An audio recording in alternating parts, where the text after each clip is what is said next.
안녕하세요. 올해 41살이 된 남자입니다. 얼마 전부터 와이프가 혼자 열심히 뭘 듣고 있길래 몰아나 봤더니 썰맘 사연 채널을 듣고 있는 겁니다. 그래서 처음으로 이런 채널도 있다는 걸 알게 됐는데요. 처음에는 무슨 재미로 듣나 했는데 저도 듣다 보니까 은근히 재밌더라고요. 요즘에는 와이프보다 제가 더 열심히 듣는 것 같네요. 사연을 재밌게 듣다 보니 저도 제 이야기를 나눠보고 싶은 욕심이 생겼어요. 뭐 거창한 이야기는 아니지만 그래도 인생 40년 살면서 저도 참 여러 일을 겪었거든요. 그래서 그 시절을 추억해보고 싶은 마음에 글을 쓰게 되었습니다. 여러분들은 좌우명 같은 게 있으신가요? 저는 하나 있는데요. 말보다는 행동으로 보여지자는 말입니다. 저는 그 사람을 나타내는 건 말이 아닌 행동이라고 생각하거든요. 말이나 겉모습만 뻔지르르 하고 행동은 형편없는 사람도 많으니까요. 그래서 제 인생도 말보단 행동으로 보여주며 살고 있습니다. 제가 아는 사람 중에 말이 아닌 행동으로 보여주며 인생을 멋지게 살아가신 분이 있는데요. 바로 우리 아버지세요. 행동으로 본인의 인품을 증명하셨죠. 그래서 자식인 저도 아버지 따라 살아왔고 또 살아가고 있습니다. 저라는 사람의 이야기를 하려면 아무래도 아버지 이야기를 빼놓을 수 없을 것 같아 이번엔 우리 부자가 살아온 이야기를 한번 해볼까 합니다. 재미있게 들어주세요. 제 어린 시절을 떠올리면 아버지와 함께한 추억이 가득합니다. 아빠는 공장을 운영하고 계셔서 참 바쁘셨는데도 자식에게 소홀하지 않으셨어요. 쉬는 날이면 가까운 곳이라도 데리고 나가 함께 시간을 보내려고 해주셨고 그 덕에 아빠와 참 많은 추억을 쌓을 수 있었네요. 그리고 아빠 덕분에 저는 부유하게 자랄 수 있었습니다. 집안 형편이 풍족해 돈 아쉬운 거 모르고 자랐었죠. 그렇다고 우리 아버지가 사치스러운 분이셨던 건 아니에요. 쓸 땐 쓰시는 대장부 스타일이셨고 무엇보다 남들에게 베풀 줄 아는 분이셨습니다. 아버지는 성공한 사람일수록 주위를 둘러봐야 한다고 말씀하셨어요. 그래서 주위 사람들의 형편을 살피고 도울 수 있는 건 도우면서 살라고 하셨죠. 그리고 그 말씀을 생활에서도 실천하셨는데요. 특히 아빠 회사 직원들에게 정말 잘해주셨어요. 어릴 때라 다 기억이 나는 건 아니지만 그래도 몇 가지 기억나는 일들이 있는데요. 보증금이 없어 집에서 쫓겨나게 된 직원분께 돈을 해주시기도 하고 어떤 직원은 야간 대학 다닐 수 있게 등록금도 내주셨어요. 하루는 아빠 회사에 놀러 갔는데 어떤 직원분이 제게 다가오더라고요. 네가 사장님 아들이니? 네 이름이 용진이 맞지? 네, 맞는데 아저씨는 누구세요? 나 아버지 회사 다니는 직원이야. 야, 근데 나 아저씨 아니야. 형이라고 불러. 이제 20대인데 아저씨는 무슨. 근데 용진이 넌 좋겠다. 사장님 같은 분이 너희 아빠라서. 왜요? 형도 우리 아빠 아들하고 싶어요? 뭐? 얘 꼬맹이, 너 되게 웃기는 애구나? 그래, 나도 사장님 아들하고 싶다. 근데 아들하고 싶다기보다는 사장님이 진짜 좋은 분이라서 존경할 만한 아버지 둔 게 좋겠다는 거야. 실은 내가 집안 형편 때문에 대학을 못 나왔거든. 근데 사장님이 그걸 아시고 내가 야간 대학 다닐 수 있게 공부도 도와주시고 또 등록금도 도와주셨어. 그 덕에 나는 지금 원하는 공부하고 있고. 진짜 아무리 생각해봐도 우리 사장님 같은 분 없다. 그러니까 너희 아버지한테 잘해드려. 아버지 진짜 멋진 분이시니까. 알겠지? 그 형은 사장님인 우리 아빠를 존경한다고 했어요. 그 말을 하는 표정에서 우리 아빠를 얼마나 존경하는지 알 수 있었죠. 그래서 저도 참 뿌듯했습니다. 직원들이 사장님인 우리 아빠를 존경하는 것도 좋았고 우리 아버지가 얼마나 훌륭한 사람인지 알 수 있는 것도 좋았고요. 그러다 제가 중학생 때 일이 터졌습니다. 직원 한 명이 아버지를 배신하고 공장의 고유한 기술을 다른 경쟁 회사한테 돈 받고 팔아버린 겁니다. 아버지를 배신하고 경쟁 회사의 기술을 팔아버린 직원 때문에 회사는 난리가 났었습니다. 기술을 다시 되찾아오기 위해 노력하셨지만 상황이 쉽지 않았어요. 유출된 기술 때문에 아빠 회사는 힘든 상황에 놓였고 그 위기를 극복하지 못해 회사는 부도가 나고 말았습니다. 아빠 회사 부도와 함께 우리 가족도 길거리에 난질 신세가 됐어요. 그 잘 살던 집이 하루아침에 쫄딱 망했거든요. 집도 없이 떠들 뻔했는데 그래도 아빠 지인분들과 친척들의 도움을 받아 부모님과 저 그리고 동생이 살 수 있는 집 한 칸을 구하게 됐네요. 사실 그곳은 집이라고 할 수도 없었어요.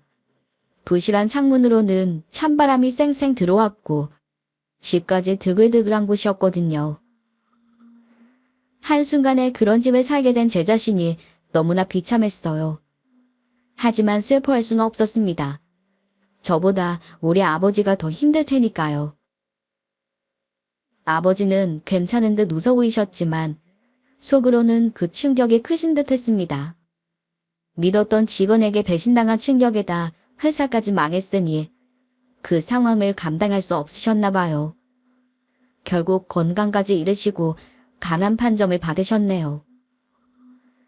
그래도 우리 아빠는 포기하지 않았어요. 누구보다 열심히 치료받으셨고 그 힘들다는 하남도 힘든 내색 없이 받으셨거든요. 그리고 놀라운 속도로 회복하면서 다시 재기를 노리셨습니다.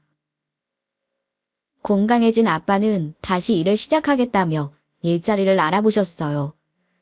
우리 모두 아빠를 말렸지만 그래도 굴하지 않으셨네요. 직접 여러 회사에 면접을 보러 다니시며 이대로 무너지지 않는다는 걸 보여주고 싶어 하셨습니다. 그러던 어느 날이었습니다. 집에 돌아왔는데 아빠가 양복을 입고 거울 앞에서 매무새를 만지고 계셨어요. 아빠, 웬일로 양복을 다 입으셨어요? 무슨 일 있으세요? 용준아, 이 애비가 내일부터 회사에 첫 출근을 하게 됐다. 그래서 오랜만에 양복 입어봤어. 어때? 폼 좀 나냐?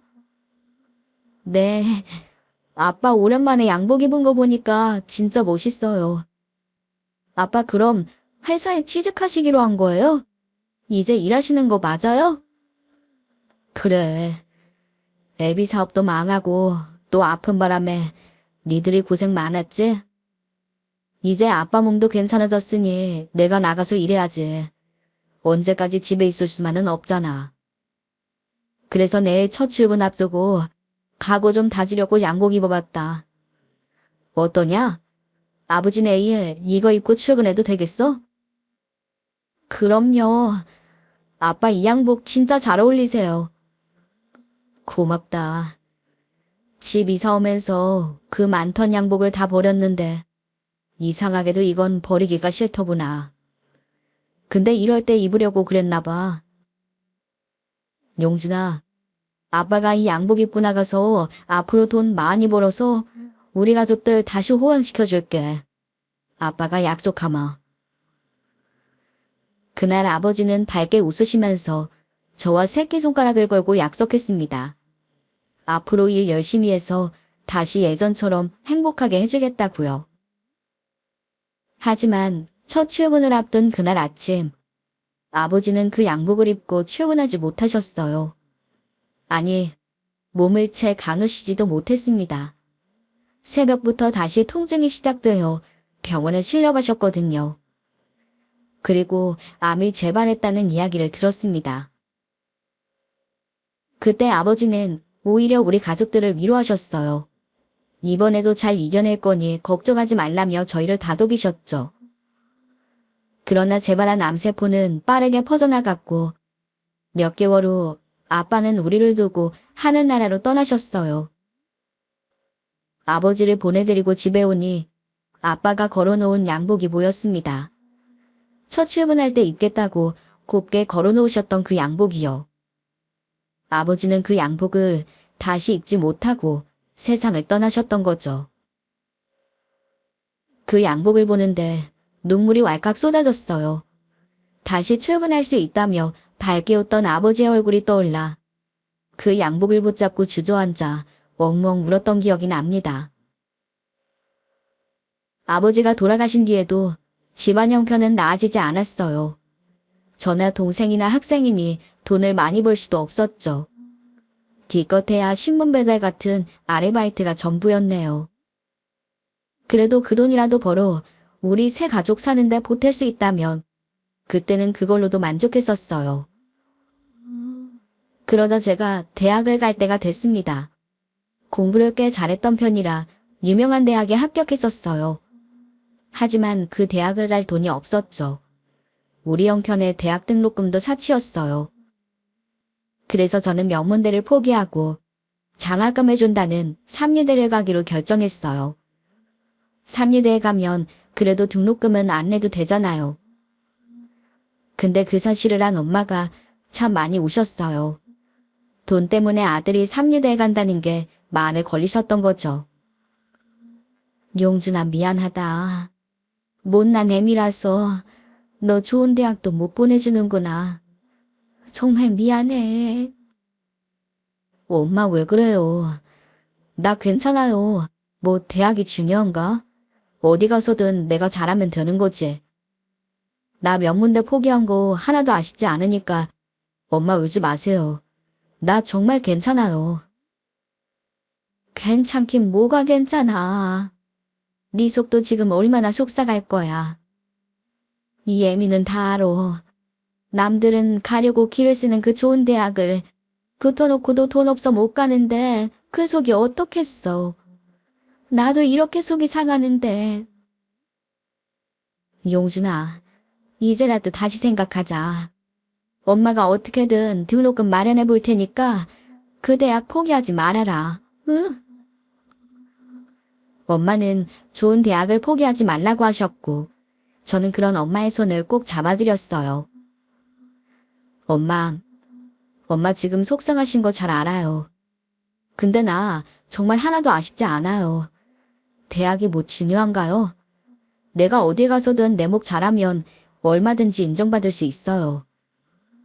엄마 나 열심히 노력할 테니까 걱정 마세요. 내가 누구예요? 우리 아빠 아들이잖아요. 장학금 받으면서 공부 열심히 해가지고 좋은 직장 취직할게요. 그래서 엄마랑 수연이 고생 안 하게 해줄 테니까 조금만 기다리세요. 저는 엄마의 손을 꼭 잡고 그 마음을 위로해드렸어요. 사실 그때 저도 많이 속상했습니다. 돈이 없어서 원하는 대학에도 못 가는 게 얼마나 마음 아팠는지 모릅니다. 그렇지만 저를 그 대학에 보내면 엄마가 고생하실 게 뻔했어요. 저는 우리 엄마가 고생하는 건 원하지 않았습니다. 그리고 삼류대라고 크게 다를 건 없다고 생각했어요. 어디서든 내가 잘하는 게 중요한 거니 대학에서도 공부 열심히 하겠다. 그 생각이 거짓이 아니었습니다. 그렇게 저는 대학에 입학해 4년 내내 늘 과 수석을 차지했습니다.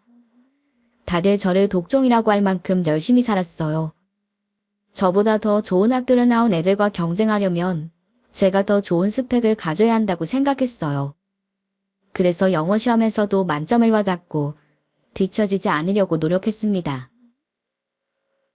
그 노력 덕에 좋은 회사에 인턴으로 들어갈 수 있었어요. 저 말고도 회사에 인턴 사원들이 많았는데 그 사람들보다 좋은 점수를 받아 꼭 정직원이 되겠다고 다짐했습니다.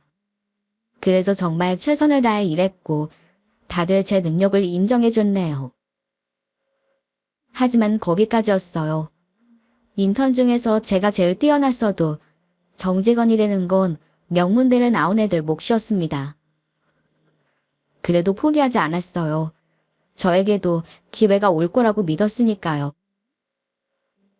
이어 계약직으로 들어간 회사에서도 상사들이 직원 중에 가장 뛰어나다며 저를 인정해줬어요. 또 계약직 중에서 정직원 될 확률이 제일 높다고 말하기도 했었고요. 하루는 정규직 채용을 앞두고 과장님이 절 부르셨습니다. 상황이 그렇다 보니 저도 내심 기대를 하고 과장님을 뵈러 갔었죠. 과장님, 저 부르셨습니까? 그래. 용준 씨 왔어? 여기 와서 앉아. 내가 용준 씨한테 할 말이 있어서 좀 보자고 했어. 네, 뭐 하실 말씀이라도 있으세요? 곧 용준 씨 계약직 근무기간 끝나가는 건 알고 있지? 그리고 곧 우리 회사 정규직 채용도 있고 말이야. 그것 때문에 보자고 했는데 아무래도 용준 씨를 정규직으로 뽑는 건 어려울 것 같아. 네, 어렵다니요? 분명 지난번 회식 때도 계약직 중에서 제가 제일 뛰어나다고 하셨잖아요. 정규직 채용 1순위는 저라고 그러셨던 거 잊으셨어요? 제가 계약직 중에 업무 성과도 1등이고 뭐 하나 빠지는 게 없는데 대체 왜요? 그게 말이야. 용준 씨, 너무 섭섭해하지 말고 들어. 회사 윗선에서도 용준 씨 능력은 인정해. 놓치기 너무 아까운 인재래. 근데 학력이 문제라는 거야. 용준 씨도 알겠지만 우리 회사에 어디 용준 씨랑 비슷한 학력이나 있어? 다들 서울 안에 있는 명문대 출신인데 용준 씨만 삼리대 출신이잖아. 아무리 일을 잘해도 그렇게 학벌이 차이 나는 사람을 어떻게 정직원으로 채용하겠어. 회사 임원들이 절대 안 된다고 하니 뭐 방법이 없지. 그래, 내가 용진 씨 억울한 맘 이해해. 나도 그래서 너무한 거 아니냐고 몇 번을 따졌는데 그래도 안 된대. 그러니까 이번 정직원 채용은 포기를 해야겠어. 또 제 학벌이 문제였습니다. 삼리대 출신이라 안 된다고 하니 뭐라고 대꾸할 힘조차 없더군요. 이런 말 하게 돼서 미안해. 용준 씨한테 좋은 소식 전해주고 싶었는데 그게 참 어렵네. 속상하게 생각하지 말고 김용진 씨 뛰어난 사람이니까 그 능력 인정해주는 곳 있을 거야. 힘내고. 과장님은 축 처진 제 어깨를 두드리며 저를 격려했지만 조금도 힘이 나지 않았어요. 과장님을 뵙고 나오는데 눈물만 나더라고요.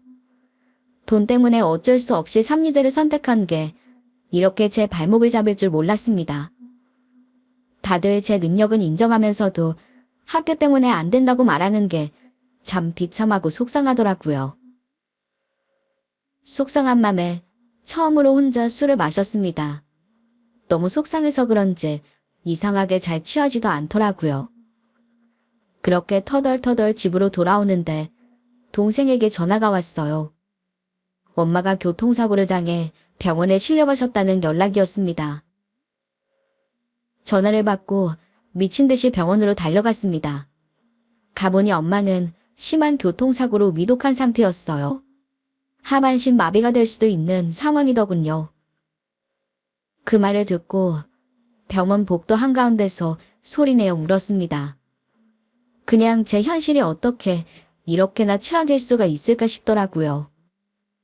정직원도 못 되고 까인 것도 모자라서 엄마는 교통사고까지 당하시고 그때는 세상이 저한테 그만 떠나라고 등 떠미는 것 같았습니다. 진짜 일이 이렇게도 안 풀릴 수 있나 싶었으니까요. 아빠 회사 부도나고 그렇게 떠나신 것도 모자라 엄마도 사고로 다치셨고 또 저는 직장도 없이 떠드는 신세인 게 막막하고 기가 막혔어요. 솔직히 이때 너무 힘들어 인생 포기하고 싶었습니다. 하루는 진짜 다 그만두고 싶은 마음에 술을 마시고 유서까지 썼던 적이 있습니다. 그래서 모든 걸 다 접으려는 그때 갑자기 휴대폰 알람이 울렸습니다. 들여다보니 제가 눈여겨봤던 기업이 직원을 모집한다는 공고였어요. 무심코 공고를 읽어보다가 우리는 학력이 아닌 사람을 보고 뽑습니다. 라는 문구가 눈에 들어왔습니다. 학력보다는 사람을 보고 뽑겠다는 그 광고를 보고 나도 모르게 한번 해보자라는 생각이 들었어요. 어차피 세상 떠나려고 했는데 마지막으로 이거라도 해보자는 심정이었죠. 될 대로 되라라는 마음이었는지도 몰라요. 그래서 곧장 이력서를 제출했고 면접을 보러 오라는 연락을 받았습니다. 면접을 보러 가려는데 참 슬프게도 괜찮은 양복 한 벌이 없더군요. 그렇다고 면접인데 아무거나 입고 갈 수도 없고 그렇다고 돈은 없고 고민하고 있던 찰나였습니다. 그 순간 아버지가 유품으로 남기고 가신 양복이 떠올랐습니다. 오래전 양복이라 낡고 바래긴 했지만 찬밥 더운 밥 가릴 처지가 아니었으니까요. 그렇게 아버지 양복을 입었는데 좀 우스꽝스럽긴 했습니다. 낡은 양복에다 사이즈도 작아 꼭 아이 옷을 빌려 입은 듯 했습니다. 모습은 우스웠지만 아버지가 입으셨던 양복이라 그런지 이상하게 어딘가에서부터 힘이 나는 걸 느꼈어요. 뭔가 아버지가 저한테 힘을 주는 느낌이었죠. 그 길로 저는 발걸음만은 당당하게 면접을 위해 회사로 향했습니다. 돈이 없어 아버지 유품인 양복을 입고 회사 면접에 가니 저를 쳐다보는 시선이 따가웠습니다. 제 꼴이 웃긴지 흘끔흘끔 보더라고요. 하지만 개의치 않고 면접을 볼 회사에 도착했네요. 마음을 굳게 먹고 오긴 했지만 면접을 볼 회사 앞에 서니 이상하게 긴장이 되더라고요. 그래서 회사 앞에서 숨이라도 돌리고 할까 싶어 심호흡을 하던 중이었습니다. 제 옆에 어떤 남자가 다가와 섰는데 그 사람도 회사에 면접을 보러 온 것 같았어요. 곁눈으로 슬쩍 보니 한눈에 봐도 아주 때깔이 좋은 명품 양복을 입고 왔더라고요. 거기에다 좋기 몇 천만 원은 되어 보이는 시계까지 차고 온 겁니다. 그런 사람이 제 옆에 서는데 저도 모르게 자꾸만 위축이 되기 시작했어요. 그리고 그 남자도 낡은 양복 입고 온 저를 노골적으로 쳐다보며 위아래로 훑더라고요. 그 눈빛에 순간 기분이 상했죠. 그래서 회사 안으로 들어가려는데 그 남자가 바닥에 가래침을 뱉으며 담배에 불을 붙였습니다. 바로 그곳에 금연구역이라고 표시가 되어 있는데도 아랑곳하지 않고 담배를 피우는 거예요. 그 모습을 근처에서 청소하시던 미화 직원이 봤나 봅니다. 그 사람에게 다가가 담뱃불을 끄라고 했어요. 저기요, 여기 금연구역 표시 안 보이세요? 여기서 담배 피우시면 안 돼요. 여기 건물 다 금연구역이니까 다른 데 가서 피셔야 돼요. 아니, 그리고 여기에다가 카레침까지 뱉고 그러시면 어떡해요. 바닥에다 침 뱉으면 이걸 어떻게 치우라고. 미화 직원의 말을 듣던 남자가 그 직원을 향해 다가갔습니다. 아줌마 이 회사에서 일하는 직원이야? 그래요. 내가 여기 직원이에요. 근데 웃기네. 젊은 양반이 날 언제 봤다고 다짜고짜 반말이야. 나보다 나이도 한참 어릴 것 같구만. 아이씨, 그러는 아줌마는 어디서 잔소린데? 회사에서 청소리 나는 주제 누구한테 큰 소리 쳐? 여기 가래침 뱉은 거 닦고 담배꽁초 줍는 게 아줌마가 할 일 아니야? 뭐라고요? 아 참나, 말이 심하네요. 말이 심하긴 뭐가 심해. 회사에서 청소 나는 주제 이 회사 정직원 될 사람한테 까분다고 생각 안 해? 아줌마, 내가 경고하는데 앞으로 나대지 말고 청소일이나 열심히 해. 한 번만 더 내 앞에서 나대면 내가 가만 안 둘 줄 알아? 알겠어? 그 남자는 청소 직원을 위협하면서 화를 냈습니다. 그냥 모른 척 돌아서려 했는데 그런 행동은 참을 수가 없더라고요. 우리 엄마도 건물 청소를 하셨던 적이 있어서 그 남자의 태도에 저도 더 화가 났나 봐요. 저기, 내가 아까부터 들었는데 말씀이 좀 심하시네요. 넌 또 뭐야? 아, 오늘 면접 앞두고 진짜 재수가 없으려니까. 청소 아줌마도 모자라서 어디 길바닥에서 준 양복 입고 온 새끼도 나한테 시비를 거네. 뭔데? 너도 저 청소 아줌마랑 한패야? 한패가 아니라 그쪽에 지금 잘못하고 있잖아요. 금연구역에서 담배 피고 가르침 뱉고 그랬으면 사과부터 하는 게 원칙이지. 이렇게 화를 내는 게 맞아요. 야, 내가 화를 내든 말든 네가 무슨 상관인데? 너도 면접 보러 온 것 같은데 그냥 네 갈 길이나 가. 사람 열받게 하지 말고. 말하는 거 들어보니까 아주 인성도 바닥이네. 저기요, 이 회사 모집 공고도 못 보셨어요? 학력 대신 사람 보고 뽑는 데잖아요. 인성이 이렇게 개판인데 이 회사 직원 될 수 있겠어요? 면접 보러 오기 전에 사람 되는 교육을 좀 받고 왔어야지. 고안이 나이도 꽤 먹은 것 같은데 그렇게 살지 마세요. 그렇게 재수없는 놈에게 한 방 먹이고 그 자리를 떠났습니다. 그놈은 분한지 고래고래 소리를 지르고 행패를 부리더군요. 저런 놈과 다시는 마주치지 않기를 바라면서 면접장에 도착했습니다. 그런데 그거 아시나요? 이상하게 엮인 인연이랑 꼭 다시 만나게 되는 거요. 제 차례가 되어 면접을 보러 들어가는데 아까 마주쳤던 그놈이 저랑 같이 면접을 보게 된 겁니다. 기가 막히기도 하고 어이없었지만 쓰레기 같은 인성 가진 놈은 얼마든지 상대해줄 수 있겠다는 생각이 들었어요. 그래서 자신있게 면접장 안으로 들어갔습니다. 면접장에 들어서니 몇 명의 면접관들이 앉아 있었습니다.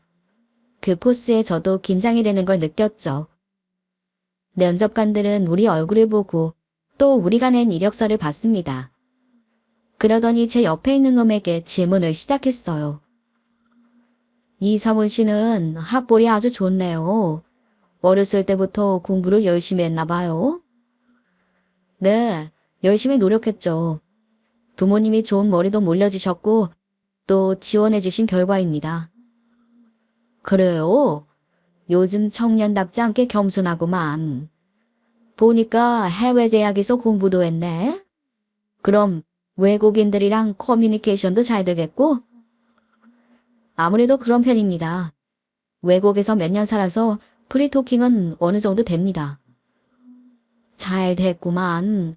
영어 유창한 직원이 있으면 얼마나 좋아. 자네 마음에 들어.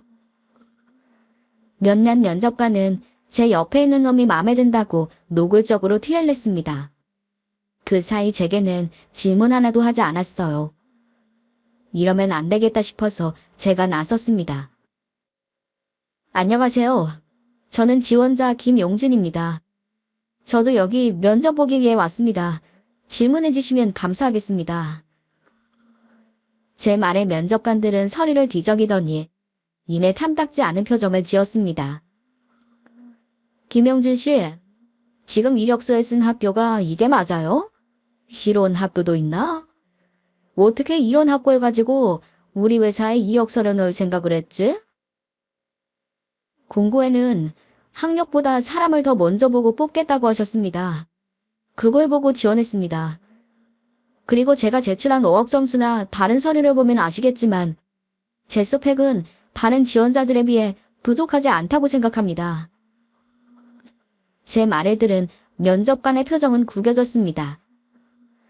그건 김용진 씨 생각이고 부족하냐 안 하냐를 결정하는 건 우리예요. 아무리 영어 점수가 높고 성적이 좋으면 뭘 합니까? 학교 수준이 이렇게 차이가 나는데. 회사에서는 라인도 무시할 수가 없는데 김용진 씨 같이 3리대 나오면 어차피 회사에서 승진도 못합니다. 아, 생각해봐요. 이런 3리대 출신을 누가 끌어주고 밀어주겠나? 암튼 김용진 씨 면접은 여기까지 진행하는 걸로 하죠. 결과는 굳이 기다릴 필요 없을 것 같습니다. 나 이외의 면접관들도 김용진 씨는 탈락이라고 생각하지 않겠어요? 면접관은 그렇게 제게 더 물어보지도 않고 탈락을 외쳤습니다. 그러더니 곧장 제 옆에 있는 놈을 당장 뽑을 것처럼 아주 난리가 났더군요. 제대로 제 소개도 못 해보고 면접장을 나오려는데 옆에 있던 그놈이 제게 말을 걸었습니다. 주제도 모르고 나한테 까불더니 이제 좀 네 주제를 알겠어? 너 사람을 인성 보고 뽑아? 헛소리하고 있네. 야, 어느 회사가 인성을 보고 사람을 뽑냐? 다 학벌 보고 스펙 보는 거야. 너 같은 삼류대 출신들이 아무리 날고기여도 나 같은 명문대 나온 애 발끝도 못 쫓아오는 거라고. 그놈의 비아냥을 댔는데 화가 치밀어 올랐습니다. 하지만 면접장에서 소란을 피우는 건 아니라고 생각했어요. 아직 면접장입니다. 조용히 좀 하시죠. 왜? 지잡대 주제 꼴의 자존심이 상해? 그러니까 처음부터 알아서 기직을 했어. 삼일에 나온 놈이 뭐가 잘났다고 까불어? 그리고 말이야, 내가 충고 한마디 하는데 너는 이런 회사 꿈도 꾸지 마라. 저기 왜 변두리에 공장 있지? 너 같은 놈들은 그런 데가 딱이야. 그러니까 헛꿈 꾸지 말고 꺼지라고. 그 말을 듣는데 더는 참을 수가 없었습니다. 제 옆에서 빈정거리는 그놈에게도 화가 났지만 더 화가 나는 건 면접관들의 태도였습니다. 저 같은 인재를 알아보지 못하고 몇 줄 학벌에 제 옆에 있는 인성 쓰레기를 마음에 들어 한다는 게 너무 화가 나고 억울했어요. 화를 삭히지 못한 저는 면접관들을 향해 소리쳤습니다. 면접관님들, 정말 실망입니다. 그래도 그 자리에 앉아 계신 건 여기 온 지원자들을 공정하게 평가하려고 오신 게 아닙니까? 근데 그깟 학벌 가지고 사람을 평가하십니까?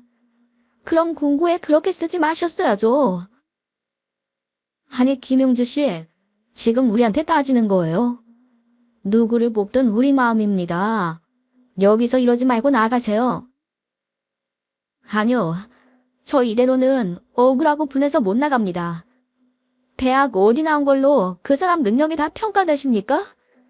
학벌만 좋으면 뭐합니까? 제 옆에 있던 이상훈 씨, 학교 좋은 데 나왔다고 칭찬하셨죠? 근데 어떤 사람인 줄 아세요?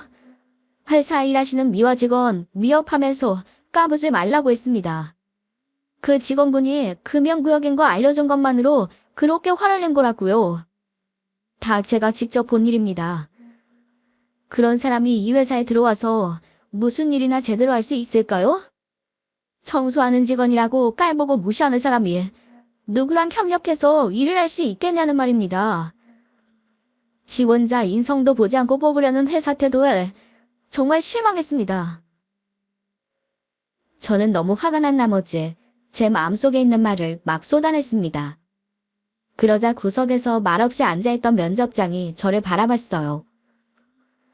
김용준 씨, 재밌는 사람이네요. 어디 더 할 이야기 있으면 해봐요. 한번 들어줄게요. 네, 그럼 몇 말씀만 더 드리겠습니다. 아까 제 출신 대학 얘기하셨죠? 사연이 길지만 솔직히 말씀드리면 그 학교 장학금 준다길래 간 겁니다. 혼자 되신 어머니가 제 등록금 때문에 힘드실까봐 일부러 그 대학에 간 거예요. 그것도 잘못입니까?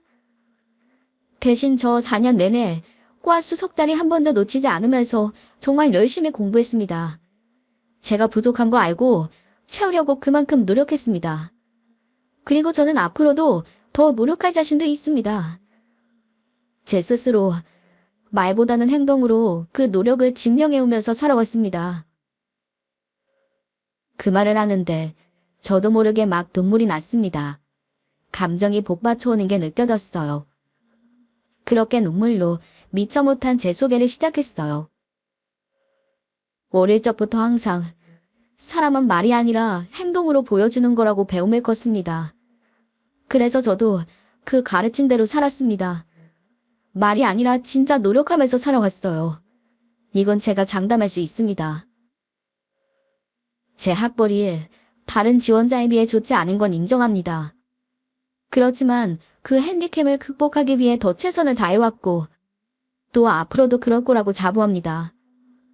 사람을 평가하는 게 학벌이 전부는 아니잖아요.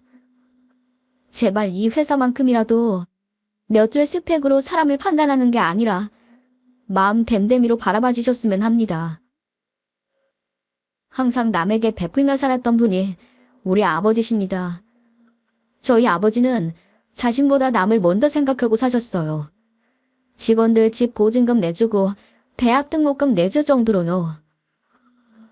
그런 아버지를 그대로 보고 배우며 자란 게 저입니다. 뽑아주신다면 정말 실망시켜드리지 않을 자신 있습니다. 그러니까 면접관님들만큼이라도 제 가치를 봐주시면 안 될까요? 저란 사람의 인성, 제가 가진 능력과 가치를 봐주시면 안 되는 겁니까? 제발 부탁드립니다. 그때였습니다. 갑자기 면접장 문이 열리며 중년 남자가 면접장 안으로 들어왔습니다.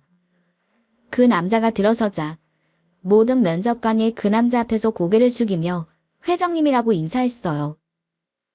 그런데 그 회장님이란 사람이 저한테 다가오는 게 아니겠습니까?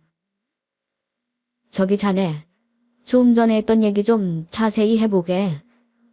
방금 그 얘기가 분명히 그쪽 아버지 얘기가 맞습니까? 네, 맞습니다만. 근데 왜 그러시는지. 혹시 내가 아버지 성함을 들을 수 있겠어요? 그쪽 아버지 성함이 어떻게 돼요? 오래전에 인천에서 뭐 공장 하시지 않으셨어요? 제 아버지 성함은 김창자 호자십니다. 그리고 인천에서 공장 하셨던 것도 맞고요. 그런데 그걸 어떻게... 지금은 아버지 공장이 같이 일하던 직원의 배신으로 망하고 형편이 어렵게 됐지만요. 제가 말을 마치자마자 그 회장님이란 분이 저를 덥석 껴안는 겁니다. 이봐요. 나 모르겠어요. 예전에 아버지 공장에 놀러와서 나랑 얘기하고 그랬잖아요. 나 기억 안 나요? 내가 김창호 사장님 존경한다고, 존경할 만한 아버지 둬서 좋겠다고 했었는데. 기억납니다. 아버지가 설득해서 야간대학 입학하시고 또 등록금도 내주셨다고 들었는데. 그럼 그때 그 직원분이 회장님이십니까? 그래요. 그게 나예요. 내 인생의 은인이 사장님이신데 그 사장님 아들을 이렇게 만나네요. 내가 그만두고 몇 년 뒤에 부도났단 말을 들었어요. 그리고 나서 사장님 뵙고 싶어서 얼마나 찾았는데.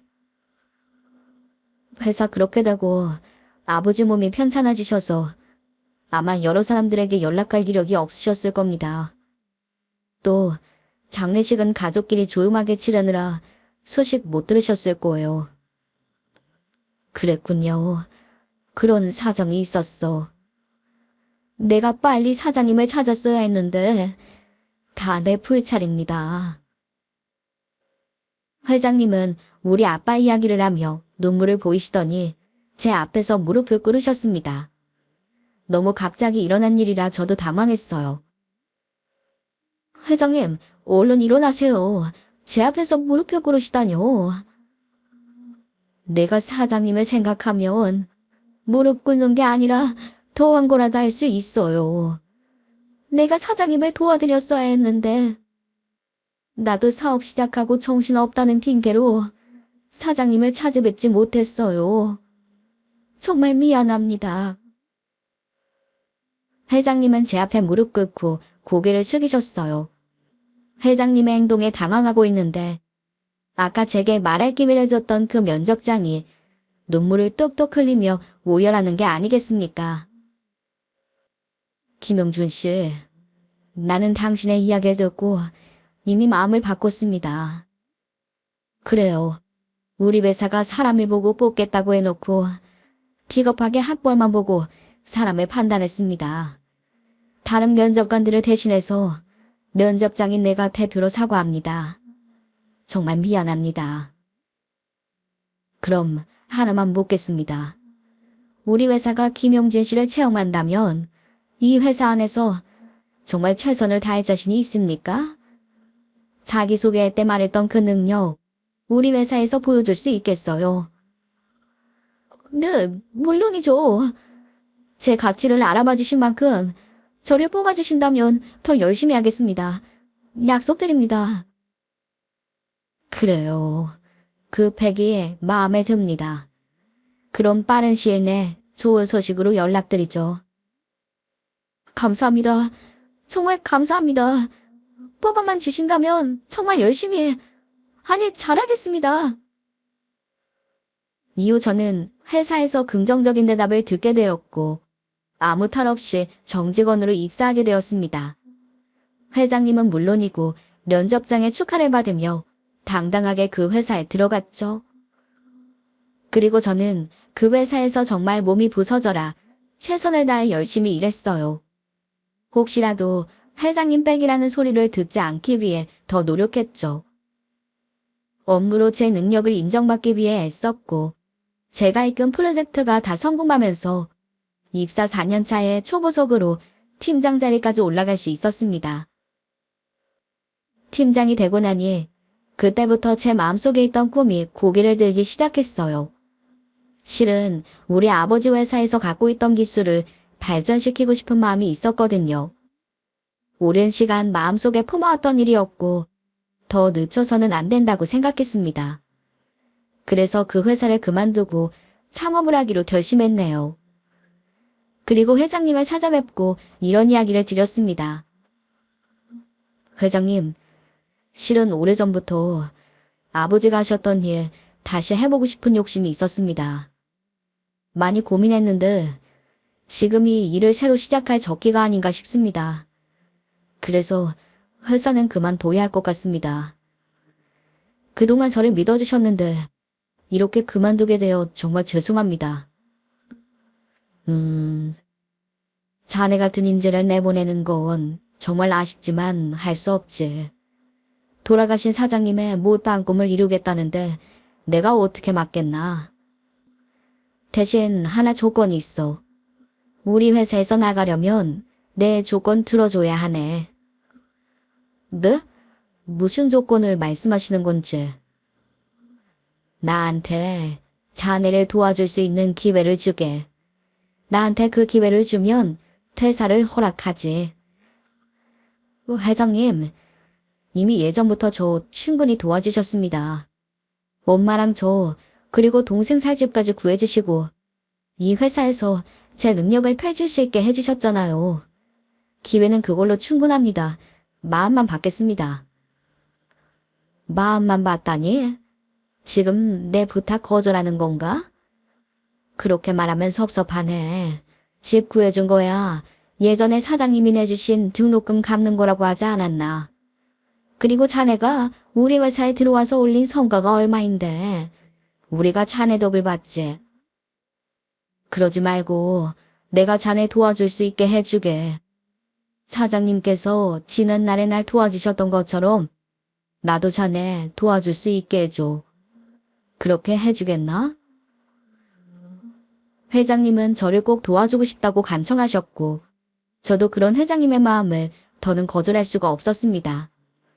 그래서 그 회사를 그만두고 창업을 준비했고 회장님이 큰돈을 투자해 주셔서 초반부터 큰 어려움 없이 제가 하고 싶은 일을 시작할 수 있었어요. 그 결과 저는 아버지가 빼앗겼던 기술을 되찾고 그 기술을 업그레이드해 특허 출원까지 했습니다. 그리고 지금도 회사 잘 키우면서 성공적으로 운영하고 있습니다. 교통사고를 크게 당하셨던 엄마도 기적적으로 건강을 회복하셨고 제 인생 뭐 하나 흠잡을 데 없이 매일 행복한 나날을 보내고 있어요. 그리고 회장님과의 인연도 지금까지 잘 이어오고 있는데요. 제가 몇 년 전에 회장님 조카딸과 결혼을 했습니다. 저를 좋게 봐주셔서 좋은 신부감도 소개해 주셨고 그녀가 제 와이프가 됐거든요. 그래서 회장님과는 사업 이야기도 하고 또 가족에게만 할 수 있는 속 깊은 이야기를 나누곤 합니다.